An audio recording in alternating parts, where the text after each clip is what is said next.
तभी चुप बैठे थे, लेकिन आज औरंगजेब के बारे में बात निकली तो यहाँ पे इनको जो है तिलमिलाट जो है यहाँ पर हो रही है।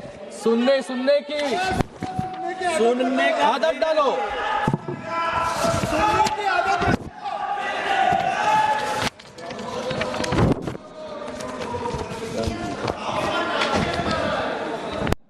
मैं यहाँ पर इन्होंने और कहा है, यहाँ पर 370 कलम हटाने के बाद कश्मीर में क्या हुआ? बाला साहब ठाकरे जी जब भी थे तभी उन्होंने कहा कि मुझे एक दिन अगर प्रधानमंत्री बनाएंगे तो सबसे पहले मैं 370 कलम को हटाऊंगा। आज वो 370 कलम को यहाँ पर क्यों हटाया, ऐसा प्रश्न पूछने का काम यहाँ पर कर रहे हैं। और उसी के साथ में राम मंदिर के बारे में भी कहा इन्होंने कि जो सपना बाला साहब ने देखा था राम मंदिर का, कि राम मंदिर बनाने के बाद क्या हुआ, ये भी प्रश्न पूछने की नौबत जो है आज यूबीटी पे आ गई है। मुझे लगता है कि आज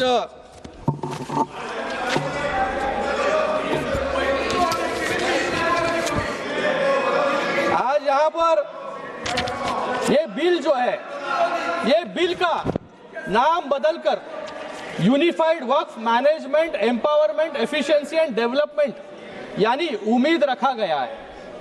ये उम्मीद सिर्फ एक शब्द नहीं, ये इस कानून का सार है, इस कानून का आधार है, क्योंकि ये उम्मीद देता है उन सभी गरीब मुस्लिम समुदाय के लोगों को जिनका अधिकार वक्फ के आड़ में छीन लिया गया और उसको भ्रष्टाचार और लूट का साधन बना दिया गया। मैं विपक्ष के मित्रों का दर्द समझ सकता हूं, क्योंकि जब भी देश को उनसे उम्मीद दिखी तब उन्होंने देश को और मुस्लिम समुदाय को निराशा देने का काम किया। जिस समुदाय ने आंख बंद करके इनको वोट दिया, लेकिन उनको सिर्फ वोट बैंक बनाकर छोड़ देने का काम जो है इस कांग्रेस वालों ने, विपक्ष वालों ने किया।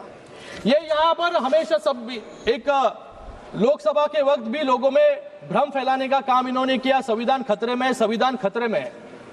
आज भी लोगों में भ्रम फैलाने का काम कर रहे हैं कि वक्फ की जमीनें जो है सरकार ले लेगी, लेकिन आज यहाँ पर वक्फ बाय यूजर, यहाँ पर एक अमेंडमेंट लाया गया कि जो ये बिल आने के बाद इसके पहले के सभी वक्फ जो अनडिस्प्यूटेड प्रॉपर्टीज है वो वक्फ पे जाएंगे। तो यहाँ पर कोई सवाल उठता नहीं है कि सरकारें उस वक्फ की जमीन को लेने की कोशिश कोई कर रहे हैं, लेकिन सिर्फ लोगों में भ्रम फैलाने का काम कुछ लोग यहाँ पर कर रहे हैं। मैं इन लोगों को याद दिलाना चाहूंगा, जब शाहबानो ने इस कांग्रेस से न्याय मांगने की उम्मीद की, कोर्ट ने शाहबानो को न्याय देने का काम किया, लेकिन इस सदन में ही इस कांग्रेस ने उनसे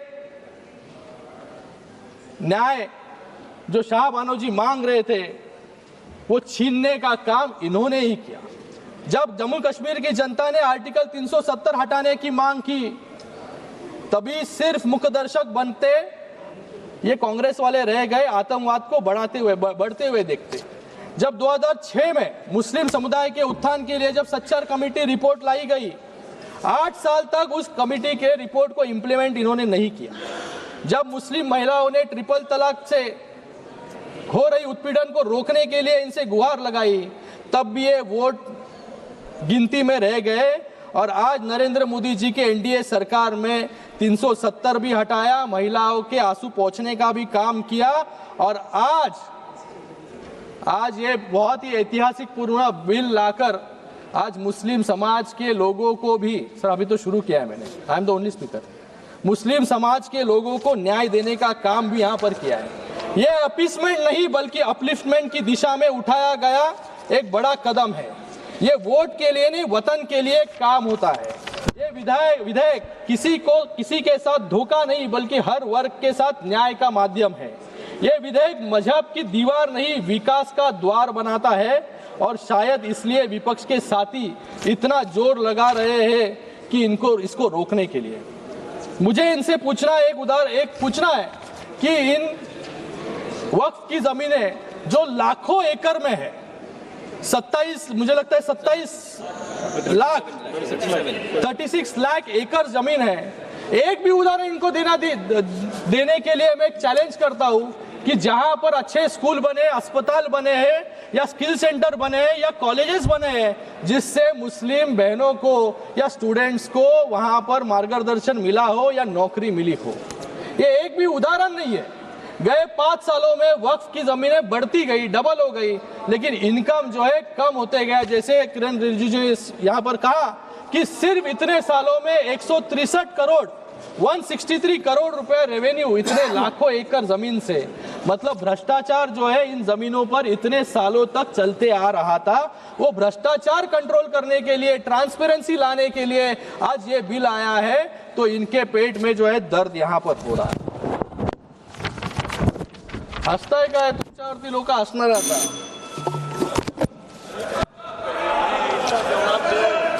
आज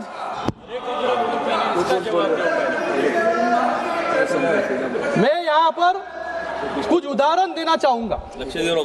यहाँ पर इंडिया अलायंस के सभी साथी इसका विरोध कर रहे हैं, लेकिन आज इंडिया अलायंस का एक भी मुख्यमंत्री नहीं होगा जिन्होंने अपने कार्यकाल में वक्फ बोर्ड के भ्रष्टाचार पर इंक्वायरी नहीं की हो। हमेशा ये अनकॉन्स्टिट्यूशनल वाक्य जो है यहाँ पर बोलते रहते हैं। मैं कुछ उदाहरण यहाँ पर देना चाहूंगा। 2011 में ये तृणमूल कांग्रेस की सरकार बंगाल में थी और कांग्रेस केंद्र सरकार में थी, और ममता बनर्जी ने बंगाल में 1000 करोड़ के वक्फ घोटाले की सीबीआई जांच की मांग की थी। दिल्ली में 2019 में कांग्रेस ने आम आदमी पार्टी के खिलाफ मेमोरेंडम दिया था कि दिल्ली वक्फ बोर्ड में भ्रष्टाचार हो रहा है, जिसके अध्यक्ष आम आदमी पार्टी के विधायक अमनातुल्लाह खान जो जेल भेजे गए।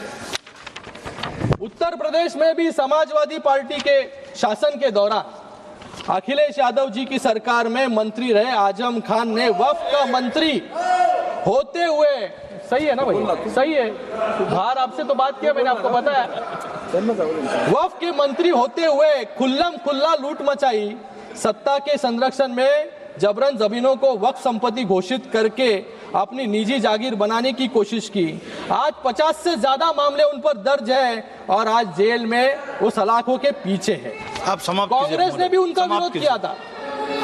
ऐसा ही एक और उदाहरण सामने आया है दिल्ली में, जब कांग्रेस सरकार ने रातों रात 123 कीमती और प्राइम लोकेशन पर स्थित संपत्तियों को दिल्ली वक्फ बोर्ड को सौंप दिया इलेक्शन के पहले। और तेलंगाना में भी ऐसा ही उदाहरण है कि जहां पर तेलंगाना के चीफ मिनिस्टर ने यहां पर कहा सबसे पहला मैंने विरोध किया, लेकिन आज इसी तेलंगाना में सबसे ज्यादा लिटिगेशन है। 77,000 करोड़ से ज्यादा जमीन, 77,000 एकड़ से ज्यादा जमीन वक्फ के पास है, लेकिन सिर्फ 22,000 एकड़ जमीन विवाद मुक्त है। बाकी 55,000 जमीन जो है विवाद उसके ऊपर है, क्योंकि उन जमीनों पर गवर्नमेंट सरकारी संपत्तियां हैं और गवर्नमेंट के वास्तु जो है वहां पर बने हैं। केरल में भी ऐसे ही उदाहरण है। तो मुझे लगता है कि ये जो विपक्ष इसका घड़ी घड़ी विरोध कर रही है, ये विरोध जो है, ये विरोध सिर्फ अपने पाप छुपाने के लिए यहाँ पर कर रहे हैं, क्योंकि पूरे पाप अब उजाले में आ जाएंगे। उन्हें डर है कि वक्फ के नाम पर की गई लूट, अवैध कब्जे और राजनीतिक सौदेबाजी अब दस्तावेजों में दर्ज हो जाएगी और जनता की अदालत में उनकी पोल खुल जाएगी। इसलिए पूरे जोरों शोरों से जो है विरोध करने का काम यहाँ पर कर रहे हैं। सर समाप्त कीजिए महोदय, समाप्त। और भी बहुत यहाँ पर उदाहरण है सर। यहाँ पर कुछ लोगों का मैं भाषण सुन रहा था सर। यहाँ पर गौरव गोगोई जी कह रहे थे कि लोग रिफॉर्म ला रहे हैं, बिल से समस्या बढ़ेगी। मैं कहता हूं यहाँ पर बिल से जरूर समस्या बढ़ेगी, लेकिन किसकी बढ़ेगी? जिन्होंने यहाँ पर लूट मचाया और भ्रष्टाचार किया, उनके लिए जो है यहाँ पर बिल से दिक्कतें जो है बढ़ने वाली है। यहाँ पर इन्होंने कुछ कहा कि अंग्रेजों के लिए मर्सी पिटीशन लिखा था। मैं यहाँ पर यूबीटी वालों से पूछना चाहूंगा कि बाजू में बैठ के जिन्होंने सावरकर जी को गाली देने का काम किया, उनके ऊपर प्रश्न पूछने का हिम्मत इन पे नहीं है। लेकिन ये भूल गए अफजल गुरु के लिए किसने पिटीशन दायर की थी, किसने जो है अफजल गुरु को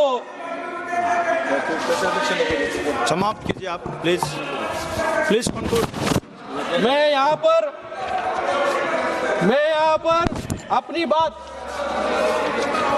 अपनी बात समाप्त करने से पहले ये जो बिल है 2011-12 में 25% मुसलमान गरीब रेखा से नीचे थे। ये आंकड़ा सिर्फ एक संख्या नहीं बल्कि एक कड़वा सच है जो दशकों से चली आ रही उपेक्षा और तुष्टीकरण की नीतियों का परिणाम है। वक्फ संशोधन विधेयक 2025 इस दिशा में एक क्रांतिकारी कदम है।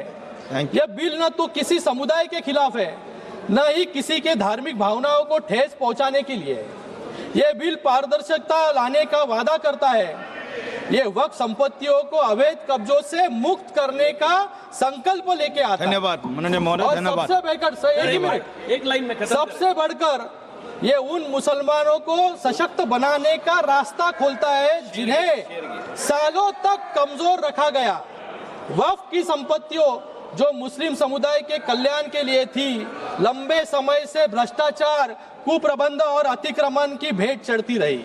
इस बिल के जरिए सरकार ये सुनिश्चित करना चाहती है कि इन संपत्तियों का सही इस्तेमाल हो, शिक्षा के लिए, रोजगार के लिए, गरीबी से जूझ रहे मुस्लिम भाई बहनों के उत्थान के लिए। ये बिल मुसलमानों को मजबूत करने का औजार है, न कि उनका हक छीनने का। धन्यवाद।